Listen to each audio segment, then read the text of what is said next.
Now, jot down these 5 key ideas. Here's number 1. Work on your personal philosophy. The first thing you start changing is what? Your philosophy. You start changing your mind. You start changing how you think. You start picking up new ideas and information. Gather new knowledge. Make better decisions about what's valuable. And I'm telling you, if you'll do that, your whole life will change. Your health will change. Your relationship with your family will change. Your ability to cope with challenges and problems will change. I'm telling you, income, promotions, all of it will change. If you will change, it'll all change. If you won't change, it isn't going to change.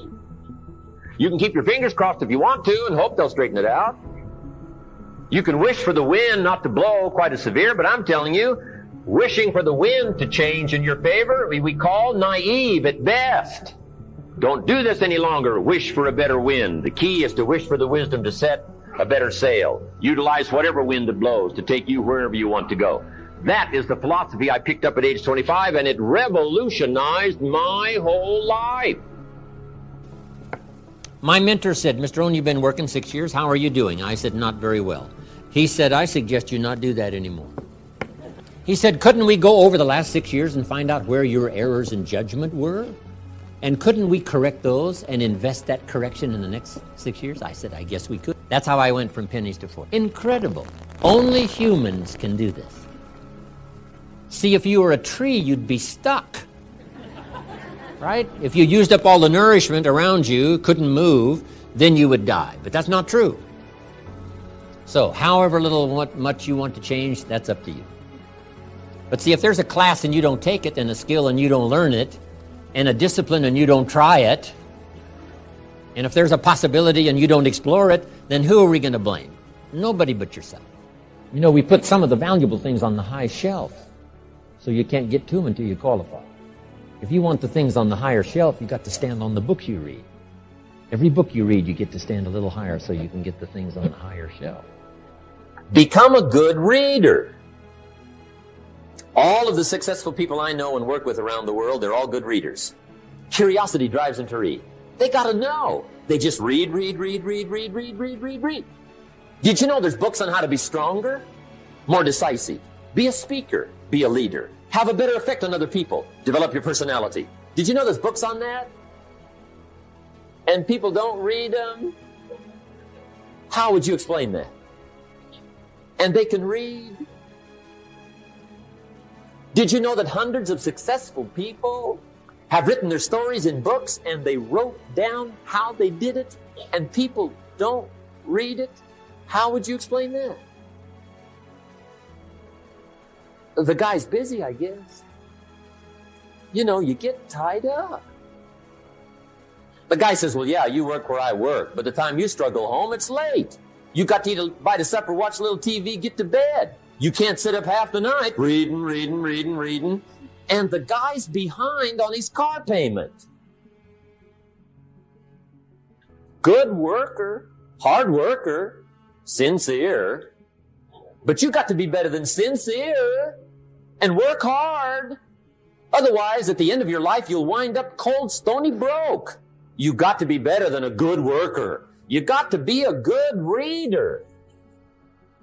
Now, you don't have to read or listen to educational cassettes half the night. Although if you're broke, it's a good place to start. But here is all I ask, just 30 minutes a day. That's all. Stretch it to an hour if you can, but at least 30 minutes. Hear or read something challenging, something instructional, at least 30 minutes a day. And here's the next key. Every day. Don't miss. Miss a meal, but not your 30 minutes. Hey, you can get along without some meals, but you can't get along without some ideas, examples, and inspiration. And also remember to properly feed the mind. You must have good balance. Don't just read or listen to the easy stuff. You can't live on mental candy. Mr. Shoaff got me started on my library when I first met him. He said to me, become self-educated. Standard education will get you standard results. Check those numbers and see if that's what you want. And if it isn't, if you want something better than standard, you must become self-educated.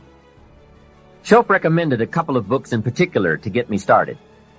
Now, I had a Bible, that's 66 books, so that was a pretty good start. But the first book Mr. Shoaff told me to get was the book Think and Grow Rich by Napoleon Hill. If you don't already have it, It's a great one to add to your library. I read it several dozen times. Shoaff said repetition is the mother of skill. And if you could have seen my bank account at the time, you would have known I needed lots of that kind of repetition. Some of the ideas in that book made major changes in my life. As I look back now, the book was worth thousands, and I bought it for pennies. I learned a very valuable lesson. There can be a great deal of difference between cost and value. Before I met Mr. Shoaff, I used to ask, how much does it cost? After I met him, however, I soon learned to ask, how much is it worth? I started basing my life on worth instead of cost, and everything changed. Here's the next one, attitude. Attitude. It is our attitude toward life which will determine life's attitude toward us. Now let's talk about the attitudes of people who are successful. Successful people come in all shapes and sizes and in widely varying degrees of intelligence, background, and so on. But they all have one thing in common. They expect more good out of life than bad. They expect to succeed more than they fail. If you want something worthwhile, take the attitude that there are a lot more reasons why you can have it than there are that you cannot, and set out to earn it. Go after it, work at it, ask for it, and 9 times out of 10, you'll get it. Now, let me tell you of a little test you can make which will prove beyond any shadow of a doubt that a good attitude can change a person's life as dramatically as walking from a darkened room into the bright, clear light of day. So here's the test. For the next 30 days, act toward the world, everything and everyone with whom you come in contact, with the attitude which represents the kind of results you want to achieve. That is, if the result you want is more success in what you're doing, act as though you are already in possession of the success you seek. If you want others to treat you with admiration and respect, treat others with admiration and respect first. Have you ever stopped to think of this? Every human being on earth is the most important human being on earth as far as he or she is concerned. You may never get anyone to admit it, but it's a fact. So for the next 30 days, treat every person with whom you come in contact as the most important person on earth, remembering as you do so that as far as that person is concerned, he is. Now, the reason I say treat everyone in this fashion is mainly because this is the way human beings ought to treat each other, and because it will help you form a habit that will bring you amazing and delightful results for the rest of your life. Have you ever noticed that the higher you go in any organization of value, the nicer the people seem to become? You see, the bigger the person, the easier it is to talk to him, to get along with him, to do business with him. Do you know why? It's because he's got a good attitude, and people with the best attitudes just naturally gravitate toward the top. So for 30 days, act toward others and the world at large in exactly the same manner you want the world and others to act toward you. Treat your wife or husband as the person he or she really is, the most important person in your life. And the same with the children. Carry out into the world each morning for 30 days the kind of attitude you would have if you were the most successful human being on earth. And notice how it quickly develops into an habitual attitude. When a person does this, he should realize he has already placed himself on the road to what he seeks. He is right now in the top 5% of the people in this or any other country. He has prepared the ground and planted the seed. He has made of himself a magnet, an embodiment of that which he seeks. Before metal can be cast into a desired shape, the mold, the expectant receptacle, must first be fashioned. Before a building can be erected, the excavation must be made and the foundation laid. And before a person can achieve the kind of life he wants, he must become that kind of individual. He must think, act, talk, walk, and conduct himself in all of his affairs as would the person he wishes to become. He is then actually that person, and the things that person would have and do will naturally come to him. Almost immediately, a change will be noticed.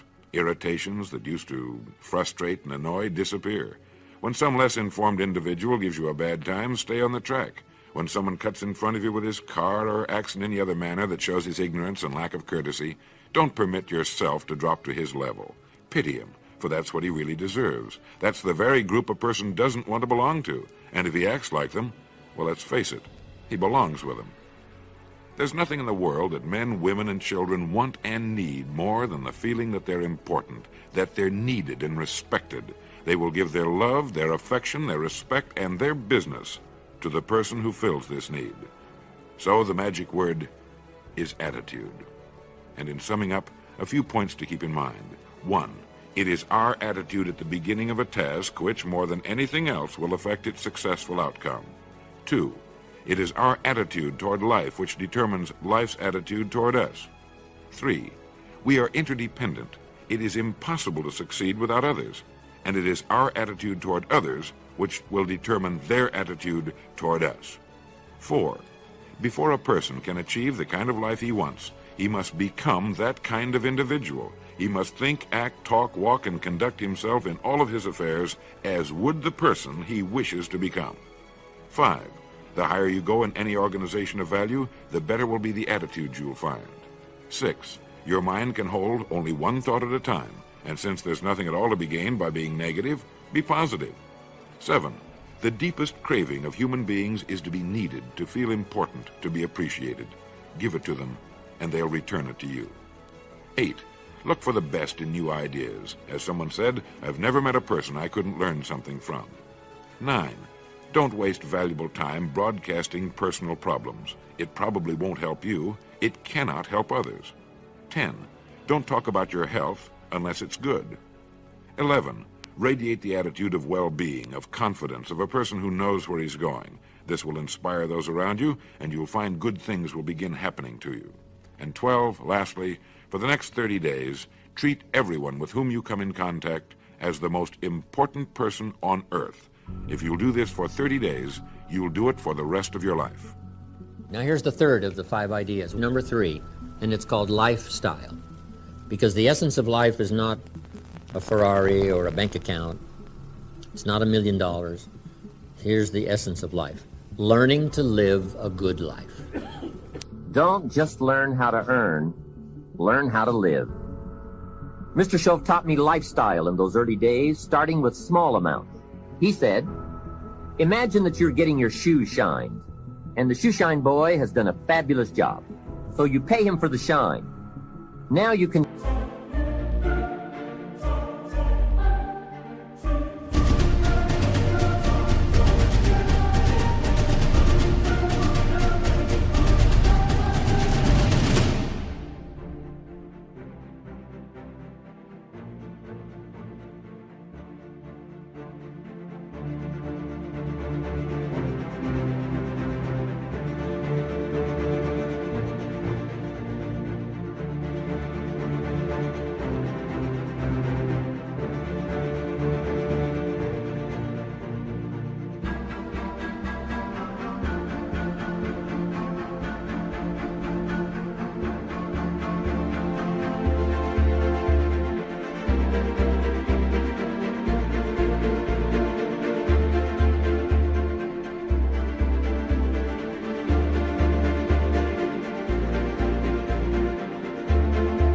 Consider from the change in your hand what kind of tip to give him. And the question pops into your mind, shall I give him 1 quarter or 2 quarters for my neat shine? Mr. Schultz said, if 2 amounts for a tip ever come to your mind, always go for the higher amount. I said, what difference would that make, 1 quarter or 2 quarters? He said, all the difference in the world. If you said, well, I'll just give him 1 quarter, that will affect you for the rest of the day. You will start feeling bad. Sure enough, in the middle of the day, you will look down at your great shoe shine and say, I've got to be cheap. 1 lousy quarter. That will affect you. However, if you go for 2 quarters, Schoaf said you can't believe the feeling you can buy for another quarter. That's lifestyle. So develop your lifestyle a little more. Your style of seeing, giving, sharing, enjoying. It's not...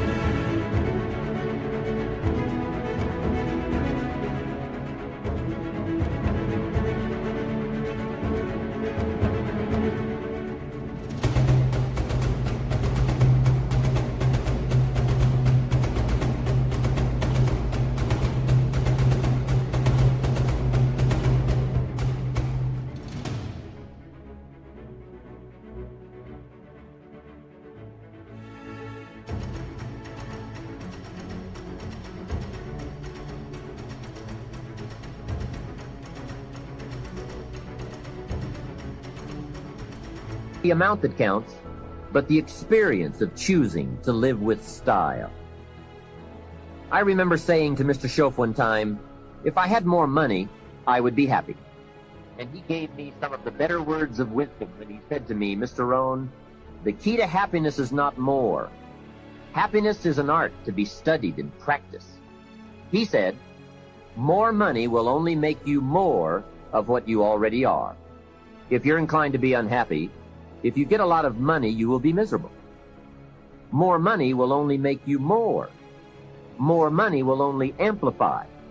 If you're inclined to be mean and you get a lot of money, you will be a terror. If you're inclined to drink a little too much, when you get a lot of money, you can now become a drunk because you can drink everything. So style is not more. Style is an art. Here's something else to think about. Did you ever hear where the expression tip came from? As in tipping the waiter or waitress in a restaurant. Mr. Schoaf taught me that it began as a symbol for the phrase, to ensure promptness. Now, Schoaf said, if a tip is to ensure promptness, when should you give it? Answer, up front. See, I didn't know that. I said, no, you have lunch, and if you get good service, you leave a good tip. If you get lousy service, no tip. And he said to me, no, Mr. Rohn. Sophisticated people don't take a chance on good service. They ensure good service by giving the money up front. I said, wow, what a way to live. I had never thought of that. So the next time you have someone special to take to lunch, call the waitress over, arm around the shoulders and say, here's $5. Would you take good care of me and my friend? Schoaf said you won't believe what happens. They do what's known as hover. They hover around your table. Same money, different style. The next one is activity. Now here's an important question. What is your philosophy about activity? What about hard work? What about long hours? What about full days? If you're doing something, how hard should you go at it? How much time should you put in? Everybody has to develop their philosophy about activity. Because your philosophy of activity will affect the rest of your life. Not to think so is naive. I've got a good clue on rest. Make rest a necessity, not an objective. If you rest too long, the weeds take the garden in the summer. So you can't rest too long. Life doesn't stand still. And the threat of life will start overwhelming the values of life if you just let it go. So we've all got to have a philosophy about activity. Let me give you one of the best I know. Here's what it says. An ancient phrase says, whatever your hands find to do, do it with all your might. That's a philosophy. You say, well, I'm getting by with half my might. Well, okay, but you've got to decide on your own personal philosophy of activity. Now, this philosophy says, do it with all your might. Do you think there's any value or virtue in that? Well, I don't know. You've got to decide. You've got to weigh this out, right? You've got to evaluate it for yourself and put it on your own mental scales, and you've got to come up with your own answers. How hard should you work? I'm teaching kids now the ant philosophy. The ant philosophy. An ancient story says everybody should study ants, especially lazy people. The ant philosophy. Let me give it to you. It's very brief. Number one, ants never quit. Good philosophy. If they're headed somewhere, you try to stop them, they'll look for another way. They'll climb over, they'll climb under, they'll climb around, they keep looking for another way. What a neat philosophy. Never quit looking for a way to get where you're supposed to go. Number two, ants think winter all summer. That's an important philosophy. You can't be so naive as to think summer all summer. You say, well, isn't it nice? You can't think nice when it's nice. We will call you naive. In the summer, you got to think storm. You got to think rock. You can't think sand and sun. Number three, ants think summer all winter. That's so important. I'm sure all winter long ants say, this won't last long, we'll soon be out here. What a neat philosophy, what a neat attitude. This won't last long, we'll soon be out of here. First warm day, the ants are out. First warm day, they're out. They can't wait to get out. What a neat philosophy, can't wait to get at it. We teach in leadership skills. Average people look forward to getting off. Successful people look forward to getting on with it. The guy doesn't want off, he wants on. And that's what starts to transform his life into the doing, into the activity. Now here's the last of the ant philosophy. How much will an ant gather during the summer to prepare for the winter? Answer, all he possibly can. What an incredible philosophy, the all you possibly can philosophy. A group of psychiatrists invited me to come and lecture in Los Angeles. I never graduated from college, but they wanted to hear my story, so I go talk to the psychiatrists. Then in the middle of my talk, I had the audacity to say, ladies and gentlemen, let me tell you what I think most messes with the mind. They said, what do you think most messes with the mind? I said, I think it is simply doing less than you can messes with the mind. It causes all kinds of psychic damage, I think. Simply being less than you can be, doing less than you could do, trying less than you could try, doing it with less enthusiasm than you could. I think it somehow damages the mind. It damages our self-image. Because here's what I've discovered happens. The minute you turn this around and start extending yourself, it isn't the value you get from extending yourself that's the greatest value. It's how you feel about yourself that's the greatest value. Because, see, it's not what we get that makes us valuable. It's what we become. And part of becoming is to see what all you can become. See what all you can do. See how much you can earn, how much you can share, how much you can start, how far you can reach, how far you can extend your influence. Now here's number 5. Measure progress. Because if you're going to play the great drama game of life, the key is to keep measuring progress to see how you're doing. How's your health doing?